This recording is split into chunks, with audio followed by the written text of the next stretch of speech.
Hey everyone, welcome to Plants and Politics. So Trump is having a very terrible, horrible, not so good, bad day, or whatever the hell that Paddington the Bear book was. But I'm here for it. I'm loving it.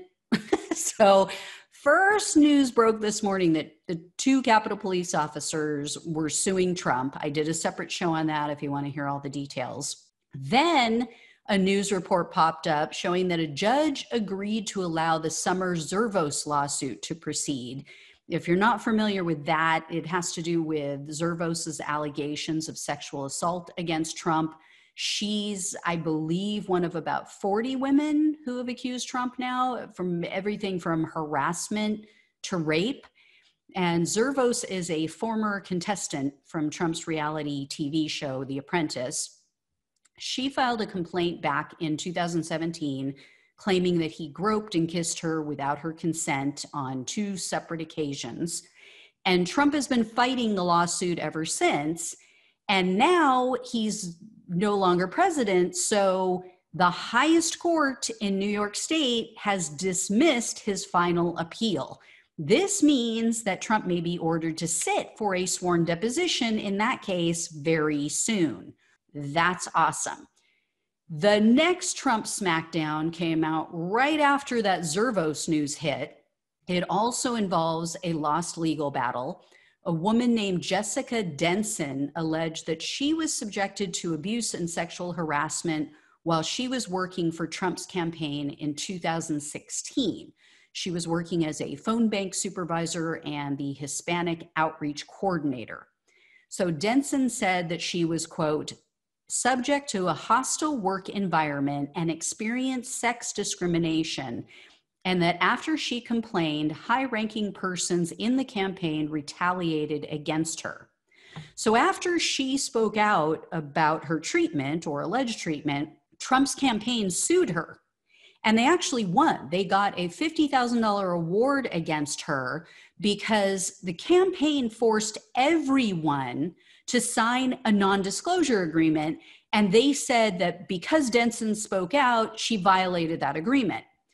Well, that $50,000 award was overturned last year. And then Denson sued the Trump campaign, and she asked the court to invalidate all of the confidentiality agreements that had been signed by Trump campaign aides.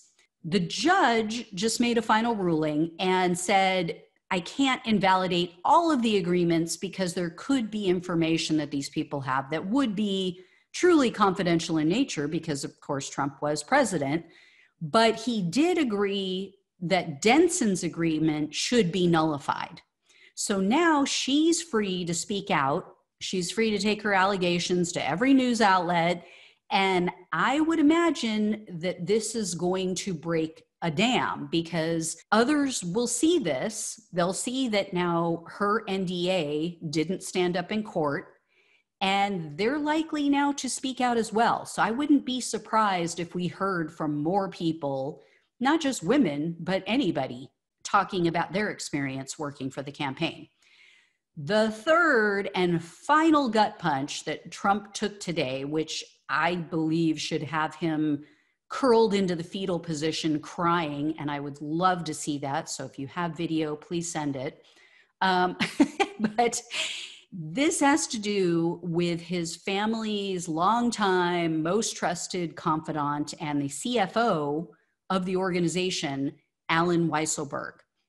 Weisselberg has worked for the Trump organization since the beginning of time, basically. He worked for Fred Trump, Donald's father, and so he knows everything. He knows where all the bodies are buried. He can spill all of the tea.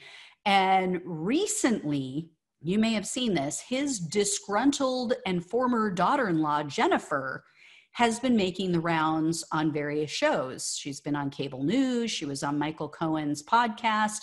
And she's been talking about how she's been meeting with the authorities in New York to discuss their investigations, and there's several going on, into the Trump company and the family in general. she even handed over 7 boxes filled with documents that she received in her divorce proceeding. She also has said that she has sat for depositions in these cases, and the DA retained copies of checks and routing numbers and other various bank account information. Well, Jennifer must have shared some juicy tidbits, and she must have laid down some serious breadcrumbs, because it just came out today, this afternoon, that the Manhattan DA's office has now issued a subpoena for Weisselberg's bank records. Not her ex-husband, her ex-father-in-law, Alan, who knows everything. So it appears that they're trying to squeeze Alan Weisselberg, either by using his own activity against him, or perhaps, his interactions with Trump or that of his children.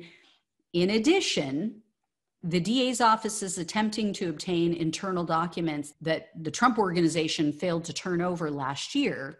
This includes general ledgers for several properties that they have, and officials say that this could provide evidence of fraud, because they're going to match that up with what Trump provided to lenders and tax assessors.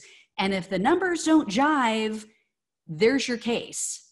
You've just proven that he committed fraud.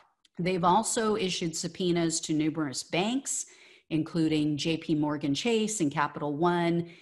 So this is by far the most important of all 3 of these announcements today and stories, because according to legal experts, this is the case that Trump should be most worried about, because not only are there witnesses, unlike many of these other things that have gone on there where there may or may not have been witnesses, but there's also likely a paper trail for a lot of this.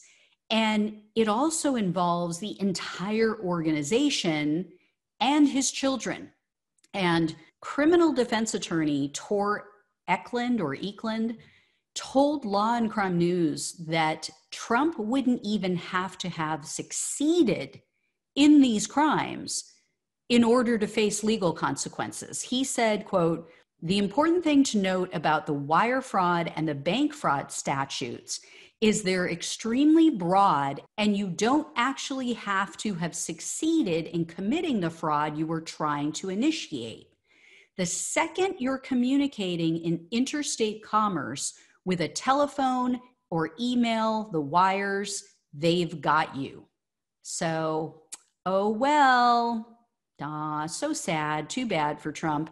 As we always say on the show, womp womp and thoughts and prayers for Trump and his kids. I don't really care, do you?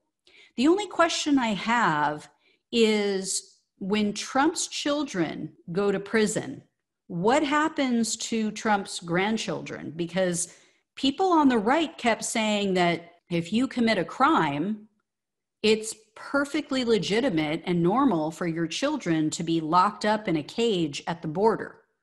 So do Trump's grandchildren get locked up in a cage at the border? I mean, that's what they kept telling us for 4 years. So I don't know. But in all seriousness, I do feel bad for the grandchildren, because they're completely innocent, obviously, in all of this. And I feel bad for Barron. All right, guys, I'll keep you posted. As always, please like, share, and subscribe. Thanks so much for watching and listening. Take care, and I'll talk with you soon.